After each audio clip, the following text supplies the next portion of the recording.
আলাইকুম রহমতুল্লাহ বরকাত। বাংলাদেশ থেকে সুলতান আমি একটা, তিনি আবার কমেন্ট করেছেন যে আমাকে বলেছেন আপনি এতিমদের সম্মুখে অন্যদের সম্মুখে হাজির করে তাদের থেকে টাকা কামাবেন। ভাই আমি ইনশাল্লাহ এতিম এবং আমার মাদ্রাসার কোনো ছাত্রদের আমি ভিক্ষে করি না ইনশাল্লাহ, এবং আমি করি না ইনশাল্লাহ।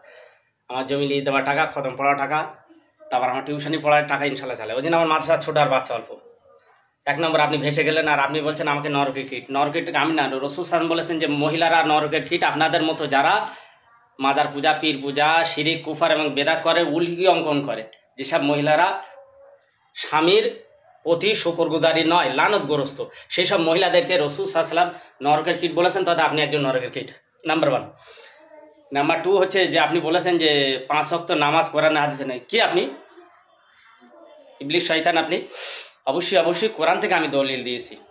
5 ওয়াক্ত ফরজ সালাত, তাও কোরআন থেকে আমি দলিল। আমার ইউটিউব ফেসবুকে দেওয়া আছে, আপনি দেখেন। আপনি কানা দাঁত জাল থাকে, ওই জন্য আপনি খুঁজে পাচ্ছেন না। আপনার কোরআন হাদিস সম্পর্কে কোনো ধারণা নেই। আসলে মাদের আপনি গাঁজার ব্যবসা, দেহের ব্যবসার সঙ্গে আপনি জড়িত, ওই জন্য আপনি এরকম, আপনার ব্যবসা লাল বাতি জ্বলে গেছে, ওই জন্য আপনি এরকম উল্টোপাল্টা বলছেন, আপনার তার কেটে গেছে। আর অবশ্যই আমি কোরআন থেকে 5 ওয়াক্ত ফরজ সালাতে দলিল দিয়েছি, ইউটিউব ফেসবুকে দেখে নেবেন আপনার। আর হাদিস থেকে আপনি যে বলছেন দরুদ, তারপরে আজান, তারপরে সালাম ফেরানো, সব কোরআন হাদিস থেকে ইনশাল্লাহ। আমার ইউটিউব ফেসবুকে দেওয়া রয়েছে। তো আপনি তো কানা, তো দেখতে পান না। আপনি আসলে আপনার গাঁজাকে মাদের দেহ ব্যবসা করে আপনার সব শেষ হয়ে গেছে। আপনি পাবনায় ভর্তি হন, দিন কতক পরে আপনি ছাড়া পেলে একটু কোরআন হাদিস পড়বেন, পড়ে তারপরে এসে আপনি ভালো করে কমেন্ট করবেন। আর আমার এই প্রত্যেকটা ভিডিও আপনি একটু দেখবেন, ইনশাল্লাহ সব দেওয়া আছে। 5 ওয়াক্ত নামাজ কোরআন থেকে দিয়েছি ইনশাল্লাহ, এবং সালাম, আজান, একামত, দরুদ, সালাম ফেরানো, সব আপনার তাউস, তাসমিয়া, রুকু, কেরাত, সব কোরআন আর হাদিস থেকে আমি দিয়ে রেখেছি। আপনি বলছেন জয়ীফ হাদিস, আপনি জয়ীফ হাদিস থেকে, আমি সহি হাদিস থেকে, এবং হাসান, মুত্তাফাকুন আলাই, এরকম হাদিস থেকে আমি ইনশাল্লাহ দিয়ে রেখেছি।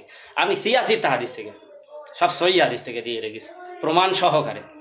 আপনি কি ভাবতেছেন নবী সাল্লাল্লাহু আলাইহি ওয়াসাল্লাম কি জয়ীফ হাদিসের প্রতি আমল করে নামাজ পড়ে নাকি? আপনার মা থেকে নাকি? নবী সাল্লাল্লাহু আলাইহি ওয়াসাল্লাম সহি হাদিসের প্রতি আমল করে, সাহাবীরা সেই সহি হাদিসের প্রতি আমল করে সেইভাবে নামাজ পড়েছেন, সেইভাবে আজান দিয়েছেন, সেইভাবে দরুদ পড়েছেন। দরুদ ইব্রাহিম তো একদম সিয়াসিত্তা হাদিস থেকে। আপনি কি বলতেছেন? আপনি আসলে কোরআন হাদিসের প্রতি আপনি করছেন, মিথ্যারোপ করছেন, আল্লাহ রসুলের প্রতি মিথ্যারোপ করছেন। আপনি নিঃসন্দেহে মুতাজিলা, কাদিয়ানি, কাফের ছাড়া কিছু না। আমি আপনাকে চিনে ফেলেছি, আপনি কাদিয়ানিরা ছাড়া কেউ বুখারী শরীফ হাদিসকে মিথ্যা সাব্যস্ত বলে না, মিথ্যা বলে না। আপনি কাদিয়ানি, কাফের, সুলতান আমি।